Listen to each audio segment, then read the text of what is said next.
Well, I have a rather set opinion on how to raise test scores in the school district.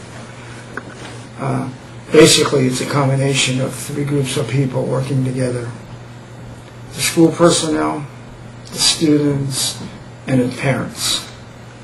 With these three components in the school community, I see test scores not staying at one place but moving up, because the people involved are the ones that are most important.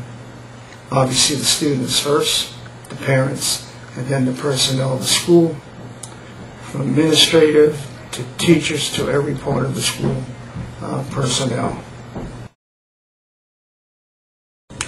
Well, before I answer that question, I'd like to talk about what we don't need. We don't need new teachers, we don't need new facilities, we don't need a new administration. We have all the basic elements from a capital perspective in place to improve student test scores. What we do need is to cover the subject matter in detail so that a student is well prepared in the material of the subject and they're prepared in time so that when they do go to test, they have that information at their disposal. We need to remediate underperforming kids where there are issues of kids that are at risk. We need to address those, and we need to find ways to close gaps. Particularly, we need to find ways to close gaps in areas where underachievement is commonplace. There's a recognized achievement gap for kids that are from minority groups. It's not limited to Ewing, it's all over the nation. But we need to find ways to close that. As we do so, it will help improve test scores for everyone. We also need to stop making excuses.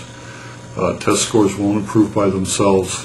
They only improve by continued efforts on our part and on your part to make that happen. I wanted to share with you that we're doing lots of these things already. We're sharing best practices. We've brought in experts in the field of research on student education to assist us. We are working diligently to make our test scores better, and I believe that some of the decisions that have been made over the last few years are going to start to come to fruition, and we'll see those benefits arrive soon. We also need some help. We need community resources that are involved in the school. We're looking at ways to do that now, particularly with senior citizens in a partnership with them. We also will need continuing and ongoing state and federal funding to meet these requirements. We'll need research partnerships, and we'll also need other sources of funding beyond those that we've found traditionally. But all in all, I believe we can do a great job to improve student performance academically, on tests, on college entrance exams, and the like, and that we need to do that for the children and for their future. I think the smaller class sizes, because that gives more one-on-one between teacher and student.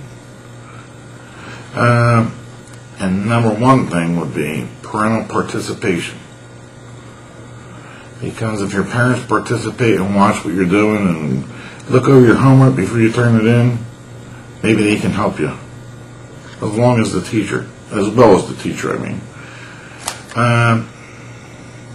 I think if you have more parental participation in students, the test scores will go way up. The answer to number 2 question about test scores, if we could get one done, 2 I think would go a long ways towards taking care of itself. Although we have instituted many programs on the board with volunteer from various corporations such as Merrill Lynch. We've had volunteer senior citizens program coming in to help the students with their homework, created an academic after school achievement academy in the elementary schools, which has been very successful, noticeable increases. And the interesting thing about that is the parents have joined many of the students in that pursuit. So we're seeing results. I think we need more of the same, you know, and again, it's getting back to that same theme of parents working together with the teacher. So everybody's on the exact same page of what the academic learning expectations are for the kids. Okay. And that'll take it, and that'll bring the test scores up. Let's remember, a test is merely checking that which is learned. And if it's being learned, and the test results will follow. Parental involvement. If you have proper parental involvement, that will hopefully increase the level of test scores. Parents have to be a partnership with the school district. By doing that, you have to have programs that will increase their involvement, such as if a parent does not know what a child is doing in terms of testing, or how to reinforce what a child is learning in the classroom in relationship to a test, possibly implementing a program or service that will assist them with working with their child at home in order to get that reinforcement from both sides, in the school and also in their home. Well, again, like I said in my first statement about number one, there's handbooks from the state that the school could give to the students that they can learn from. The parents could help. You also have to start from the home out to the schools. The parents have to get involved. And if I may use this time too to ask the parents to come out and vote to show that they're involved. But they have to show the kids. We have to show our kids that we care. And the test book, the handbook would be good for that. Also, the teachers should make sure that we are doing it. I'm not saying the teachers aren't doing a job, but they should make sure that we're doing a job and use the curriculum from the state, which brings to management or school superintendent, board of education itself.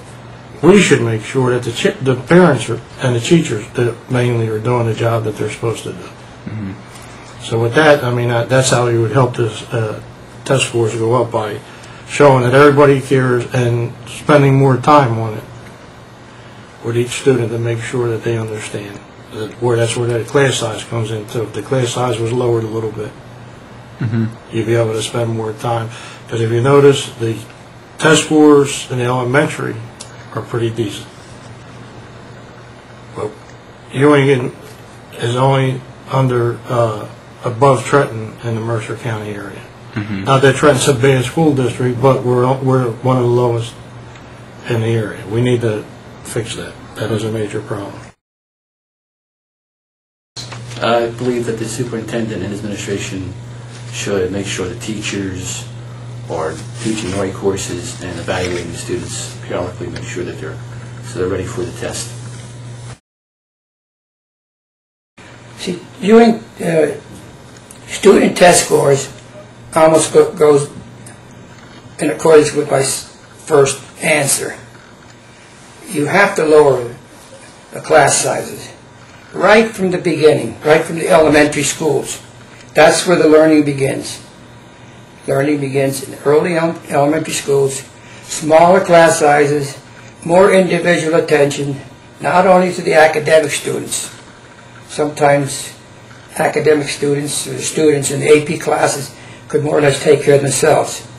But we should look at the middle grade students, we should look at our lower echelon students, we should look at our special ed students.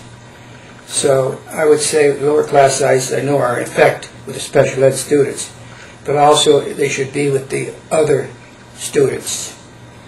And also, in my teaching experience, homework. I'll say it 3 times. Homework, homework, homework. Homework should be given to students on a nightly basis, and the homework should be checked practically the next day by the students to make sure the homework's done properly. I'm not saying homework to an extent where it's too burdensome for the student or the parents. Parents have to be involved in homework. But I think as a situation, homework starts in the first grade. Maybe first graders could do 10 minutes. Second graders 20 minutes, and so on and so on. By the time they get 6th grade, it's 60 minutes. 9th grade, 90 minutes, hour and a half. And onward and upward through the high school.